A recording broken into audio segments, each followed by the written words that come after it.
Napoleon said, number one, a leader needs unwavering courage. And I don't know if I totally agree with the unwavering part of this or not, because sometimes our courage does waver a little. You know, bend but not break. You know, courage mounts up, and then sometimes we have the doubts that creep in, and we reach a little deeper to find that courage that overcomes our doubts and our fears. So I would probably debate a little bit with Napoleon on this unwavering courage, because sometimes courage does waver. But as long as it stays, as long as in the end there it is to serve you, the courage to do what you didn't think you could do, the courage to step into territory that might be a little unfamiliar, the courage to talk to somebody you don't know, the courage to attempt conducting a meeting, the courage to give your first testimonial, the courage to, solve problems you couldn't solve before, that kind of courage.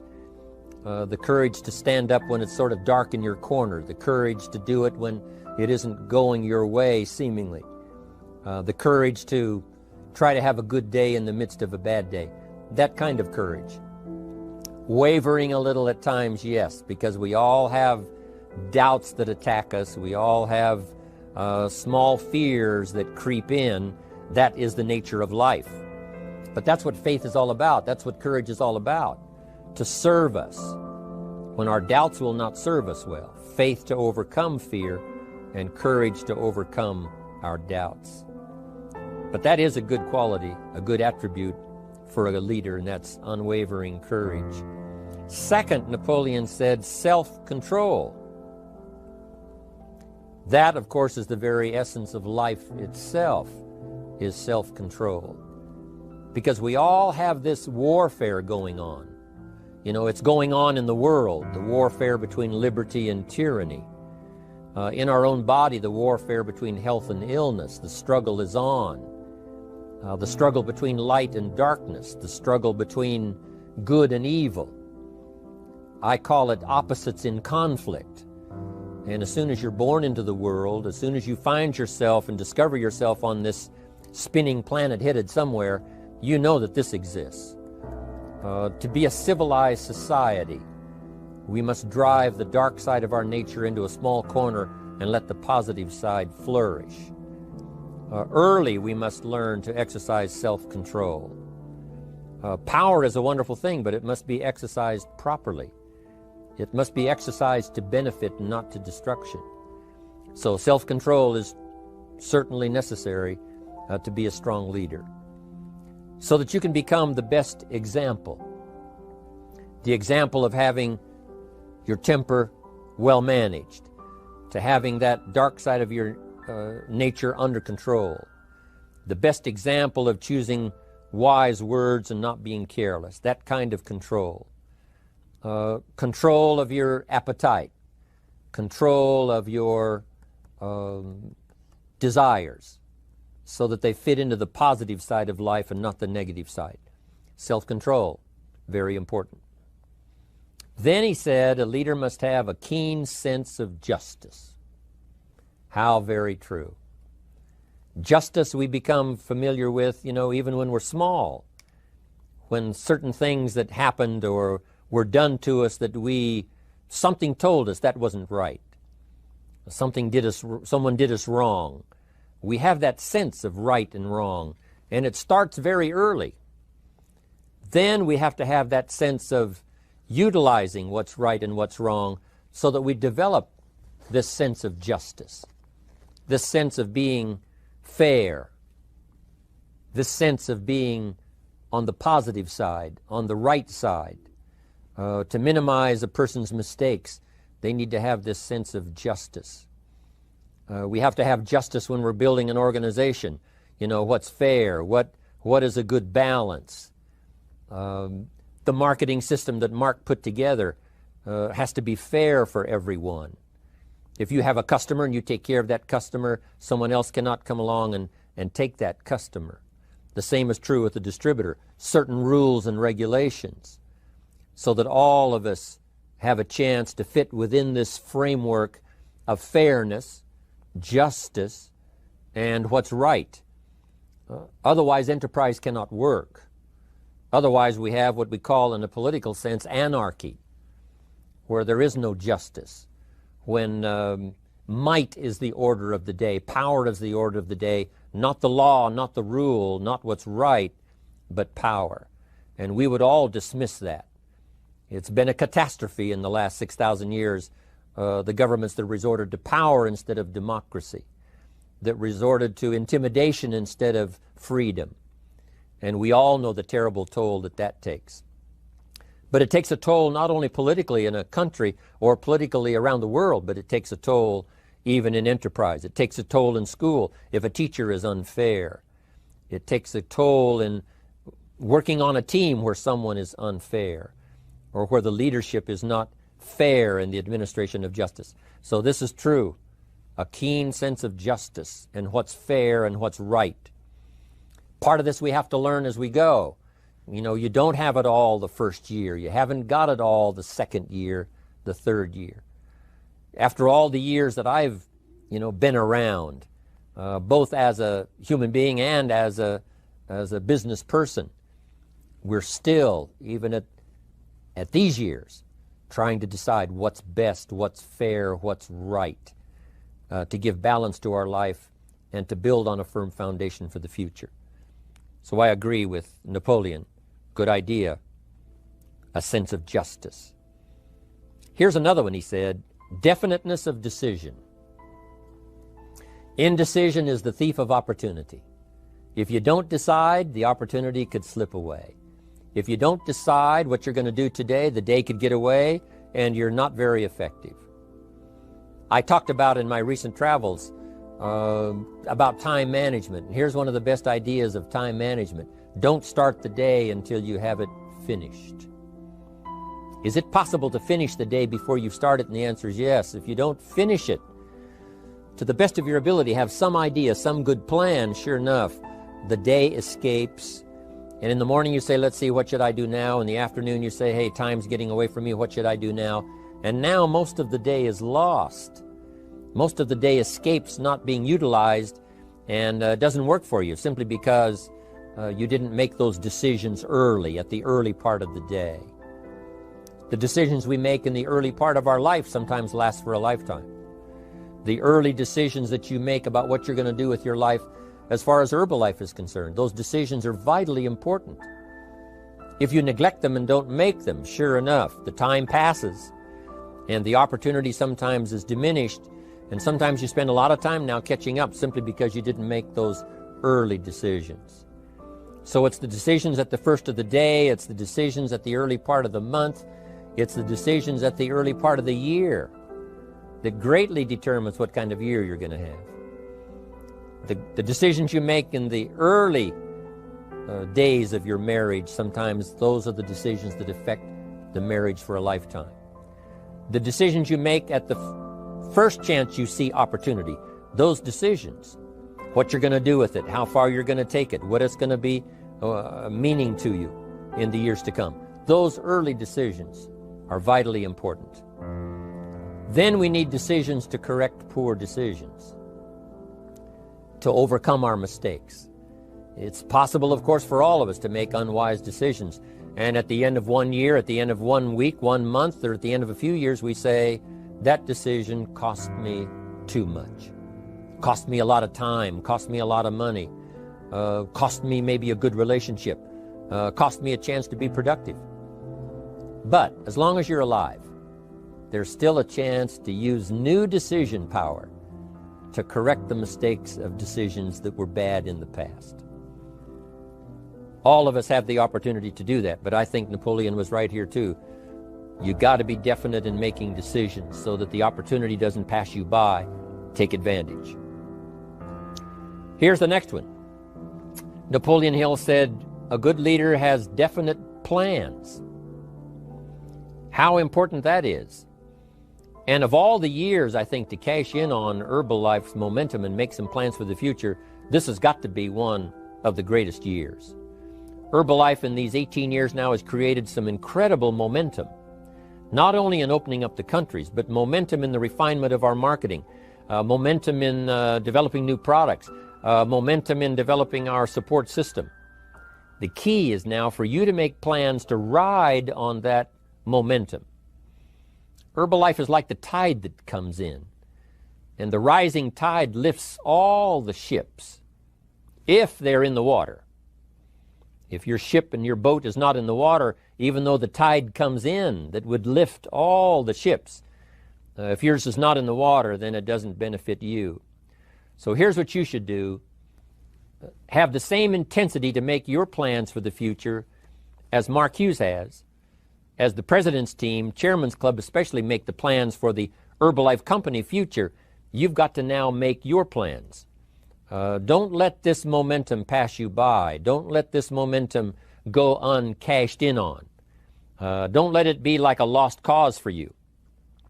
And maybe you've, because of the lack of plans, have lost a month or two, or you've lost a week or two, or maybe you've lost a year, and you were 10% effective instead of 100%. Now's the time to change all that and start making some plans. Your Herbalife plans, they're vitally important. You might as well cash in on the Herbalife plans for world expansion, the Herbalife plans for expansion within your country, the Herbalife plans for the expansion of the business, the incentives. Cash in on that, capture that, and say, I've got to have some plans that match Herbalife. Not necessarily match Herbalife in numbers, but that can match Herbalife in momentum, that can match Herbalife in cashing in on the opportunity, your plans for Herbalife expansion. You got to have some plans for your family, all right? You got to take your family along, don't leave them out. One of the challenges all of us have in making our plans is how to balance everything, to make sure that we don't regret at the end of a year, I spent too much time on that. I spent too much money. And then if you have, say, how can I not do that again? And construct some better plans so that you won't have any regrets at the end of a year to come, 5 years to come, 3 or 4, 5 years to come.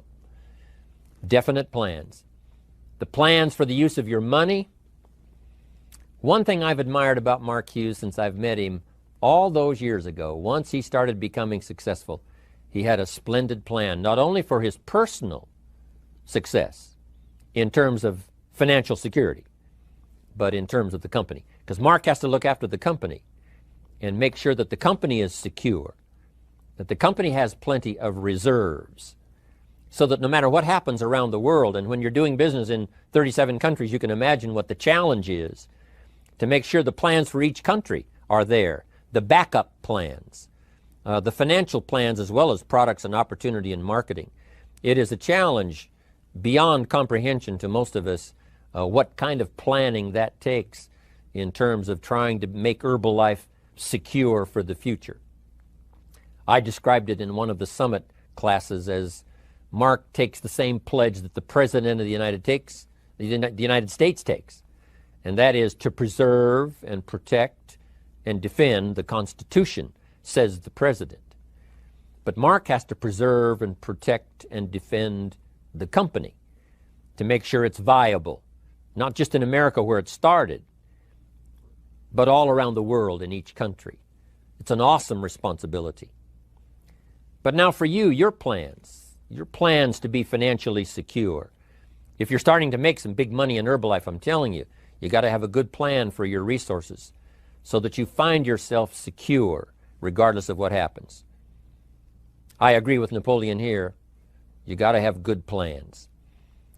One more on plans, and that is the plan for your personal development. The plan to be better this year than last year.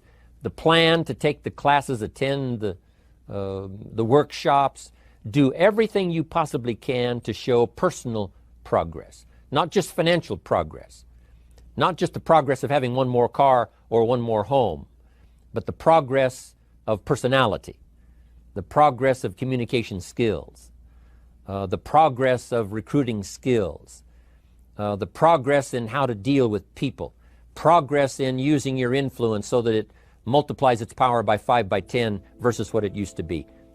You need those kind of plans. A plan for personal growth, personal development, a plan to be all that you can possibly be in the years to come as you develop your Herbalife business and your life business and your family business, all of that. Got to have good plans. Next, Napoleon Hill had a good saying. It was something my father had and passed it on to me as a good philosophy, and here's what he said. A good leader has the habit of doing more than what he gets paid for. What an incredible philosophy this is. The habit of doing more than you get paid for.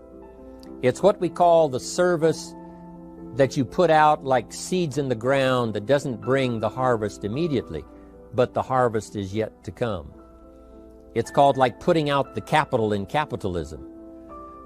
Doing more than you get paid for means that you're getting ready for the next move up. Because if you do more than you get paid for, you've made an investment. The average person might think if I do more than the company requires, then they're ripping me off. I'm not getting paid for that extra time, that extra attention. But you must not view it that way. You must say, I'm getting there a little earlier, staying a little later, as an investment in my own personal future. Because I want that kind of reputation. I want that kind of philosophy to work in my life. Do more than you get paid for. And this philosophy works incredibly well in Herbalife. You make the Herbalife sale of the Herbalife products. Now you must do more than you've gotten paid for. Right? They've got the product, you've got the money. But you can't stop your investment there. Now you must develop the investment in time, effort, and energy in turning that new customer into a testimonial. And sometimes that's the most difficult work, the work after the sale. Because the sale might be fairly easy. Someone says, hey, I've been looking for this product, I need it, here's my money. But now you've got to stay with them, make sure they don't just buy the product, but that they use the product. And that they don't just use the product, they keep using the product. That's the work after the sale. But if you learn to make that kind of an investment and do more than you get immediately paid for, the payoff in the future can be fantastic. Because as we all know in Herbalife, what really pays off is not a sale of the product. What really pays off is a testimonial.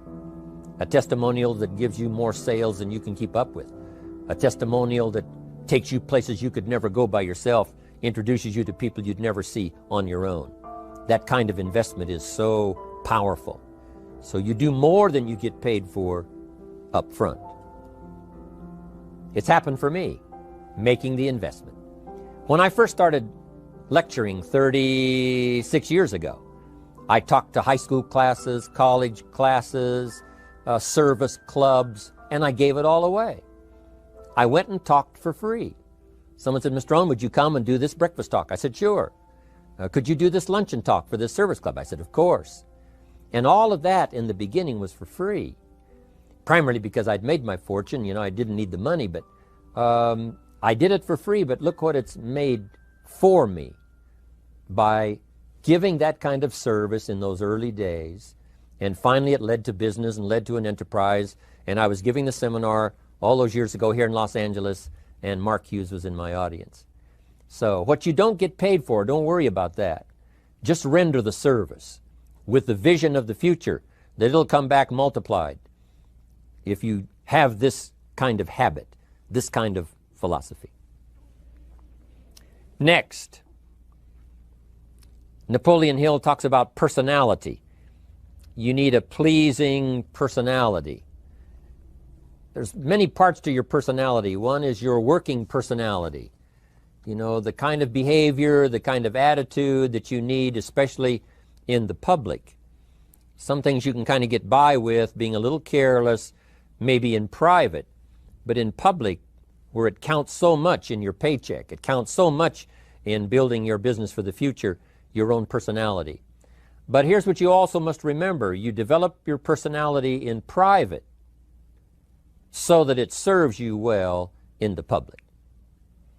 Sometimes we get the mistaken idea, I can be careless with just these few and be more careful when I have 1,000. But see, that doesn't work that way. Careless with a few, sure enough, that will creep into your presentation for 1,000 people. Here's the best practice, and the Herbalife opportunity in our marketing systems gives you the best chance to do that. The influence you have one-on-one, that's what really counts. You say, well, I'm only talking to 2 people, it doesn't matter much. That's when it really matters. Because if you'll practice well there, using your personality, using your influence, to get someone's attention, to get them to listen, to get them to participate, the kind of personality that someone says, I'd like to be around this person. They're unusual. They're not like the average person I meet on my everyday experience. That kind of personality. But you've got to practice it behind the scenes. You've got to practice it one-on-one. And if you're effective one-on-one, 1-on-3, 1-on-5, I promise you, that will get you ready to now perform with the kind of personality, the kind of charisma that wins people when you're in front of 500 people, 1,000 people, 5,000. So this is a good point, working on your personality. Here's the best gift you can give someone. And that's the gift of attention. Attention is so powerful. When I was a young man, I met Nelson Rockefeller, one of the richest men in America at that time. He's gone now. But he was a unique individual, ran for vice president of the United States. And I had a chance to be where he was holding a press conference. And I got close enough so that when he walked out, I had a chance to step up, right, when security was not all that severe in those days. And I had a chance to put out my hand, shake his hand, and say, Mr. Rockefeller, my name is Jim Rohn. And what I remember most was the attention he gave me. With the lights of the cameras around and everybody all around, he looked right at me and said, Jim Rohn, where are you from? I said, Idaho. He said, I really like Idaho. It's one of my favorite states in all of the country. And for just a few seconds, he gave me his attention. Shook my hand. I'll never forget the handshake, right? One of those multi-million-dollar handshakes. But I'll never forget that personal attention he gave me, just for a few seconds. It was powerful. Made an impression on me that's lasted until this day. That's why I remember to tell the story. So, same thing you can learn to do. Utilize your personality, utilize your influence, give people the gift of attention. Here's the rest of my list now as we finish up. Next, Napoleon Hill said a leader needs sympathy and understanding. We have to develop that early in our lives. All of our lives, we have to look at those that are less fortunate than we are. Those who need a helping hand, and especially now we learn to look at those who need an opportunity, those who need a change in their health, those who need a change in their life and in their lifestyle. It's this kind of sympathy and understanding that drove Mark Hughes to construct the company. It took that kind of understanding, that kind of sympathy, that kind of deep emotional feeling. Then Mark understood what it meant to be poor. He understood what it meant not to have. He understood what it meant to be short on finances, on resources. He understood what it meant to lack, a full formal education. He knew all of those lacks. And instead of crying about it, he said, what I will do is change it for myself, and then I'll help other people that have the same challenge. Lack of education, lack of the money, lack of the resources, lack of good health, faced with all kinds of difficulties they can't solve. I'll get mine solved, and then I'll be strong enough and have the skills to where I can help other people. That kind of leadership quality is so powerful. That kind of understanding. Here's the next one. A leader must have, Napoleon said, a mastery of the details. How very true.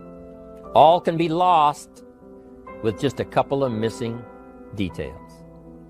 On the trip to the moon, everything has to work, right? There's several thousand moving parts. There's several thousand pieces to the project of getting to the moon and coming back, and all of them have to work. You can't have 10% of them working, 90% or 80%. They've all got to work. And then there's the backup systems for something if something goes wrong to back it up. That kind of mastery of detail is so vitally important. But here's what else to remember as far as Herbalife is concerned. The drama is in the details. Someone says, I lost 30 pounds. Well, 30 pounds is 30 pounds, but that's not the drama. The drama is, where were you before you found Herbalife? How did you feel? What kind of circumstances? Now someone begins to give us some of the details. And then after they've lost the weight, now how they feel, now their self-confidence has been restored. Now they feel better about themselves. The drama is in the details. But this is also important in the details of your day, the details of your business, the details of good communication. Master the details. Good advice, Napoleon Hill. Now here's the next three. Willingness to assume full responsibility. All of us have been taught that, especially these Herbalife years, to take full 100% responsibility. Mark Hughes says, what happened to me might not have been my responsibility, but what I do about it is my full responsibility. I've had some things, some people did me wrong. In his first couple of business experiences, he was done wrong. Some people ran off with the money. He was left holding the bag. But he said, that's what happened. And I was not responsible for what happened. But I am responsible for saying to myself, now, what am I going to do about what's happened? If a hailstorm destroys the farmer's crop, he wasn't responsible for that. But his responsibility now begins when the hailstorm is over, when he asks the question of himself, what should I do now? Now that this catastrophe is over, now that the damage is done, now what should I do about it? And a philosophy I've taught all these years, it's not what happens to you that determines your future. It's what you do about what happens that determines your future. And this is a major part of it, accepting full responsibility. If you've got an organization, you're conducting meetings, and you're the leader, the responsibility ends with you. Someone else may mess up, make some mistakes, still your responsibility. Some things over which you have no control, understandable. But what you do about it now, how you fix it, the diplomacy you use, the strategy you use, that's the kind of responsibility now that depends on you. Also, you've got to be responsible for your future. Nobody's going to fix it. No one else is going to design it. No one else is going to come along and say, hey, I will make sure it all works well for you. You've got to take all the input, you've got to take all the testimonials, all the teaching, all the training, all the influence, then you've got to have the responsibility of designing your life. You can design a life of prosperity, or you can design a life just to coast and get by. The responsibility belongs to you. Now here's the last two. Next is cooperation. One of the great things we learn in Herbalife is how to cooperate so that we take advantage of each other's ideas, we take advantage of each other's input, we take advantage of each other's enthusiasm, we take advantage of each other's testimonial, and we take advantage of each other's willingness to grow. That kind of cooperation has built Herbalife. In those early days, Mark got the group together. Jerry Shatanovich, Doug Stuntz, the rest, and made some plans to cooperate. Said, no telling what kind of powerful meetings we can have if we work together. No telling how many people we can affect, even right away, if we work together. You do this part, you do this part, I'll do this part, we'll make it work together, and we'll get the ball rolling. There's an ancient phrase that says, if two or three agree, nothing is impossible. If they agree on the same project, if they agree on the same vision, if they agree on how to get there, I'm telling you, nothing is impossible. Nothing can stand in their way. Just two or three. What's exciting about Herbalife is now we have more than two or three. The president's team now is well populated. Even the chairman's club is growing. The millionaire team is awesome in its numbers as well as in its power. And the cooperation between all of us on the tabulator teams, as distributors, home office, support staff, 15th floor, wherever we come from. If we cooperate, there's nothing we can't do. There isn't anyone we can't touch. There is no country we can't finally get to with this incredible story. Cooperation. That's why I'm here, wanting to do my part, HBN, send out some ideas, give you some notes to take, something to think about and ponder, something to talk about with the people that you associate with and are building your business. That kind of cooperation is going to make this a powerful year. It'll get us to the 2 billion, 3 billion, 5 billion. But it'll get us to much more than just those numbers. It'll get us to a place of honor, respect, prestige, influence, feeling good about ourselves for the hard work that we're doing, cooperating with each other. I want to cooperate with you, helping build your business. All of us cooperate with the support system of Herbalife. We're on our way. We will have the billions. We'll have the stories. We'll have the experiences. Now here's the last one. Napoleon Hill said, a major attribute of leadership is vision. Vision is in many parts. One, a vision for your own course to follow. A vision for you, for yourself. A vision for your financial future. A vision for your health. A vision for your wealth. A vision for you to latch onto and make something out of. A vision for your family. Because vision must now lift others as well as ourselves. Guess what our family is counting on? That we'll be able to see things that at first they cannot see. That we'll be able to look further into the future than perhaps they will be able to look. The same is true with your organization, the people that are around you. They're counting on your vision. Perhaps you've been there a little longer than they have. Maybe you've been there a lot longer than they have. And they will look to you to help them see things that they can't see in the beginning. And if you will do that, develop that attribute of leadership, I'm telling you, you'll have such a dramatic effect on your organization, it will be unbelievable. A vision for yourself, a vision for your family, a vision for your organization, a vision for the people that you're close to. The old prophet said, without vision, we die. We perish. Unless we can see into the future, life loses its meaning. Unless we can look further than just where we are at the moment, then we have no reason for faith, no reason for activity. But if we'll develop this skill, beyond any other skill, I'm telling you, it will help us touch people. Because they'll want to be around us. Because we have this look into the future. Not only the short-range vision of what we're going to do this week, this month, this year, but the long-range vision like Mark has, taking us to the 5 billion. You can have a vision that will take your organization into the future and bless everybody with success.